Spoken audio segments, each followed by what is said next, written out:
Hello, welcome back to Chapter 9, Section 1, Identifying Quadratic Functions, and we're working on page 594. The PDF is page 9 if you want to look at it electronically.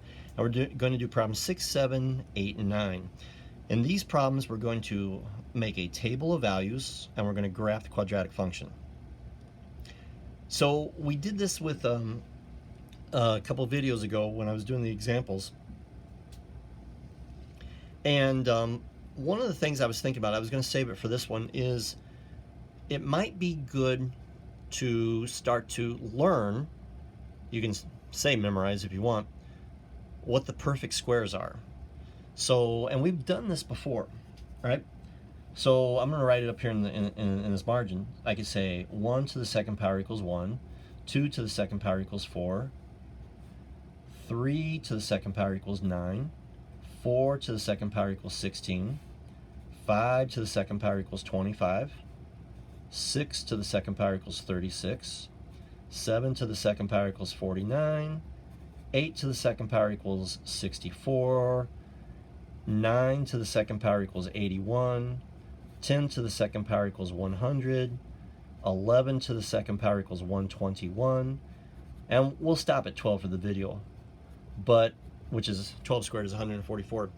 But I will have a list of perfect squares on Schoology that you can have, and if we were in class, we would generate that together. The reason why it might be good is because you can make the table quickly, because in every single time you're going to take a number and you're going to square it. Also, so here's, like, if your x is 1, 2, 3, or 4, the first thing you're going to get is 1, 4, 9, 16. Okay? Also, if the number is negative, remember, a negative times negative is a positive. So even though I'm not going to change it, but negative 6 times negative 6 also equals positive 36. So it'd be really good for you to like have those numbers written down someplace so you know where they're at, so you can do them quickly. For problem number 6, I'm going to take these numbers and I'm going to multiply them by 4, right? So hopefully I got enough room to make a real small table here. So I got negative 3, negative 2, negative 1, 0, 1, 2, 3. So I'm going to take the number and square it. And by the way, I didn't put 0 in here. Maybe I'll put 0. 0 squared equals 0. Thought that was kind of obvious. I can start with 0. 0 to the second power, like I just said, is 0. Times 4 is 0. So now I'm going to take 1 squared, 2 squared, and 3 squared, which are 1, 4, and 9. I'm going to multiply them by 4. So 1 times 4 is 4. 4 times 4 is 16, and 9 times 4 is 36. And if I go the other direction, negative 1 times negative 1 is also positive 1. Negative 2 times negative 2 is also positive 4. So there's that symmetry that we have. So this is also going to be 4, 16, 36. Cool. So if you have these handy nearby, the rest of it should be a little easy. Now, if I look at my graph goes from negative 10 to 10 on the x-axis and from negative 10 to 10 on the y-axis. I don't have a lot of room here. The 16 and the 36 on both sides are going to be above my graph. So I'm only going to be able to graph this. 0, 0, 1, 4, and these are going by 2, so this is 2, 4, 6, 8, 10. So 4 is right here. Negative 1, 4 is right there. And the next one would be 216, which is going to be kind of up here someplace. But that's all that I can graph so far, so now I'm going to draw my U-shape, that parabola, and that's all that I got. No arrows. For number 7, I can kind of set it up the same way. Negative 3, negative 2, negative 1, 0, 1, 2, 3. I'm going to take these numbers, I'm going to take x and square it, all these numbers and square it. So I got 0 squared, 1 squared, 2 squared, 3 squared. And then I'm going to divide it by 2, which is the same as multiplying by 1/2. Okay, so 0 squared is 0, half of 0 is 0. 1 to the second power is 1, and half of that would be 1/2. 2 to the second power is 4, and half of 4 is 2. And then 3 to the second power would be 9. 9 divided by 2 is going to be 9 halves, But if you want to write it as a mixed number, that could be 4 1/2. Why is that important? Because it's going to allow me to graph it.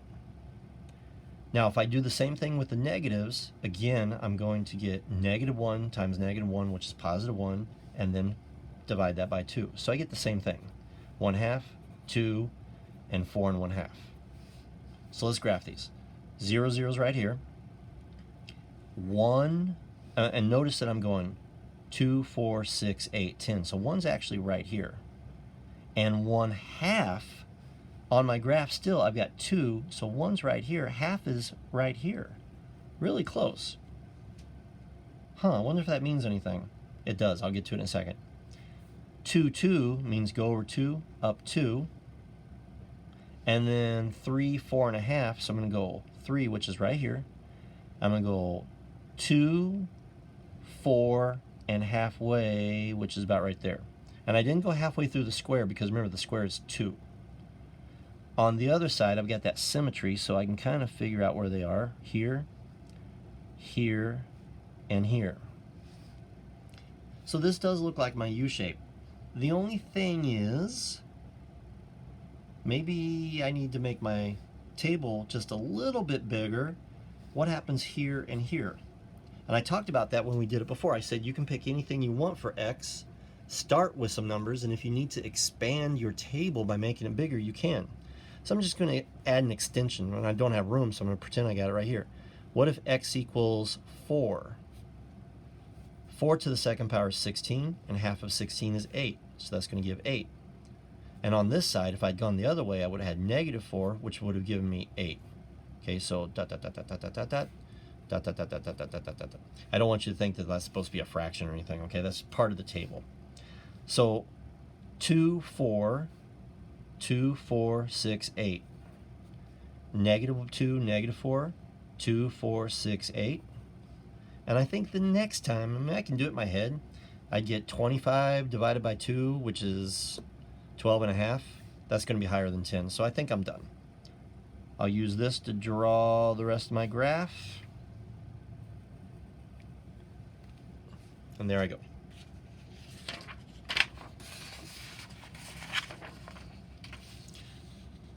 Okay, so again, I'm just going to jot them down real quick. 1, 4, 9, 16, 25, 36, 49, 64, and I don't think I need to do anything higher than that. I don't even think I need to do anything higher than that, to be honest, but that's okay. So these are my perfect squares. For this table, I'm going to find my perfect square. I'm going to find its opposite, so I'm going to change it to a negative, and then I'm going to add 1. All right, so let's start with the classic -3, -2, -1, 0, 1, 2, 3. We'll start with 0 again because that's nice. 0 to the second power is 0. The opposite of 0 is still 0, and 0 plus 1 equals 1. So 0, 1 is going to be right here when I graph it, because remember the lines are going by 2. Let's try 1. Here's 1. The opposite of 1 squared is -1. -1 plus 1 is 0.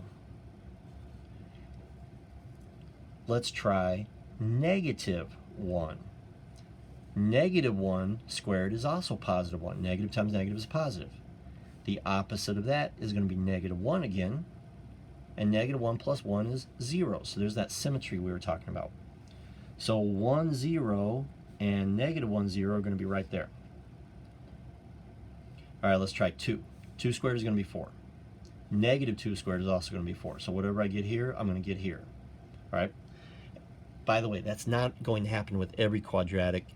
It's going to happen with every quadratic that you don't have x to the first power. Okay, end of aside. 4 becomes -4.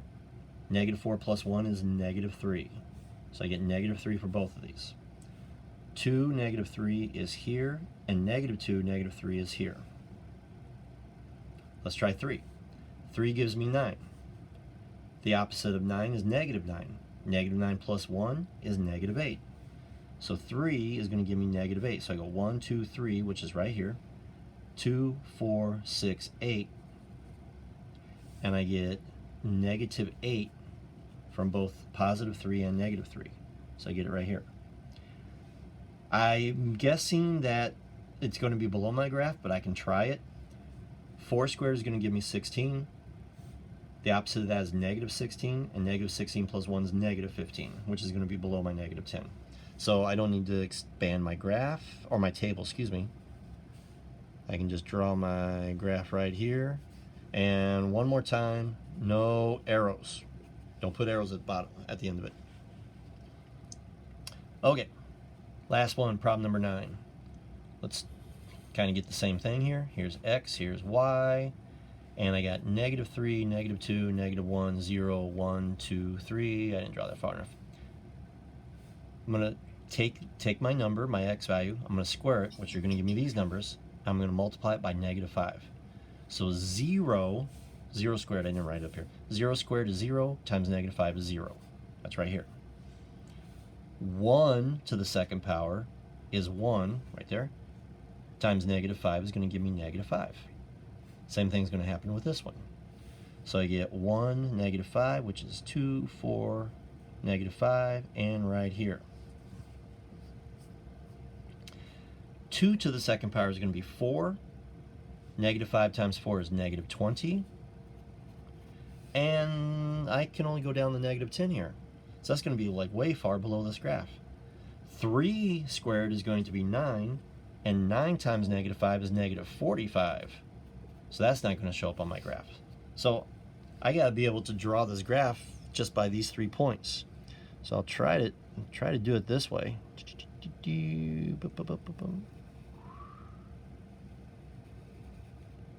There you go. Notice that this graph, and I did this on purpose, I could have zoomed in, made a mark there. I could have zoomed in and looked at just certain parts of the graph. Notice that all of them go off, whether it's above or below. No arrows, but sometimes, like this one, this graph is way skinnier than the other ones. This graph was also pretty skinny. This graph, not so much. All right, so maybe that means something. We'll see you in the next video.